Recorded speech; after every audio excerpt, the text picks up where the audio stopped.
कितना सुंदर है महाराज जी। उस आम के पल्लव की महत्वता को जरा जानिएगा, बहुत बहुत ध्यान दीजिएगा। आम के पत्ते देखे आप लोगों ने? अरे बोलो जम के तो बोलो, देखें। उसका प्रयोग कभी आप लोगों ने करा? आम के पत्ते का कभी प्रयोग कर कर देखिएगा।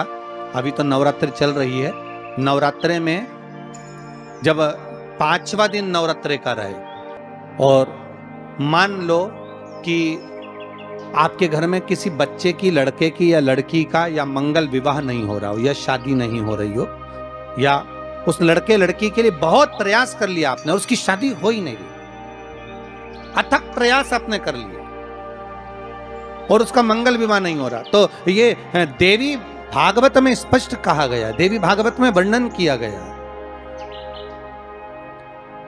देवी भागवत में वर्णित किया गया। और देवी भागवत में कहा गया कि आम का जो पत्ते होते हैं, आम का जो पत्ता होता है, आम का जो पल्लव होता है, उस आम के पत्ते पर हल्दी और सिंदूर,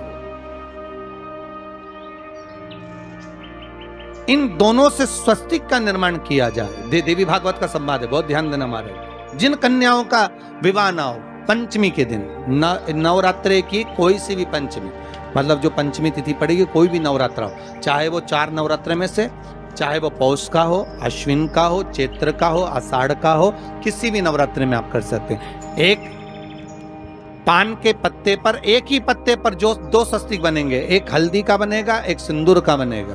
बस अंतर इतना है, जो हल्दी का स्वस्तिक है उस पर कंकु के चावल अर्थात रौली के चावल, रोली कुंकू के चावल रखना है, और जो सिंदूर का है उस पे हल्दी के चावल रखना है। इतना रखकर जिस लड़का लड़की का विवाह नहीं होता उसकी हथेली पर रखकर उसका नाम और गोत्र बोलकर महाराज उसको ले जाकर नीम के पेड़ के नीचे उसको रख दिया जाता है। मात्र 3.5 या 4 महीने ऐसे रहते हैं जिसके अंदर उस लड़का लड़की का विवाह पक्का हो जाता है। जिसका विवाह नहीं होता केवल उसी के लिए, जिसका मंगल विवाह ना हो रहा, आम के पल्लव में शिव का वर प्रदान, आम के पल्लव में शंकर का आशीर्वाद, आम के पल्लव में शिव का आशीर्वाद। जैसे तुम्हारे दरवाजे पर तुम मोती की बंदरवाल लगा लो, चमकदार बंदरवाल लगा लो, हाथ से बनी हुई बंदरवाल लगा लो, और जब तक तुम आम के पत्ते की बंदरवाल नहीं लगाते तब तक घर में लक्ष्मी का प्रवेश नहीं होता। आम के पत्ते की बंदर। कहा गुरुजी आम के पत्ते की क्यों? तो शास्त्र कहता है, शिव महापुराण में उमाखंड कह रहा है, कामदेव आम के पल्लव में छुपकर बाण मार रहे थे। कहां छुपे थे?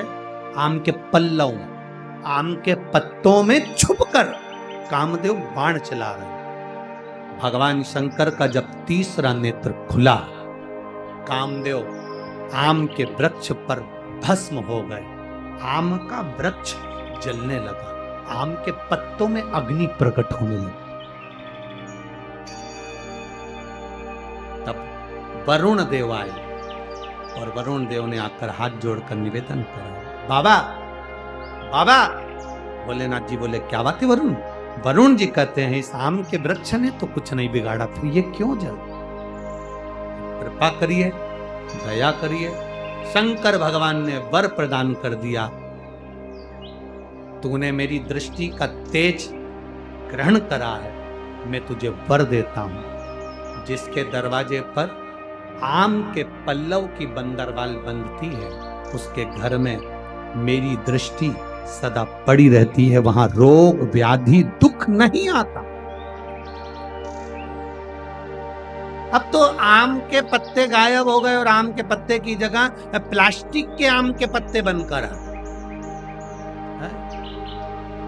और लोगों ने उसी प्लास्टिक के आम के पत्ते की बंदरवाल बांध दी। महाराज आम के पल्लव पर शंकर की दृष्टि पड़ी क्योंकि कामदेव जलकर भस्म हुआ था उसी आम के पल्लव पर बैठ।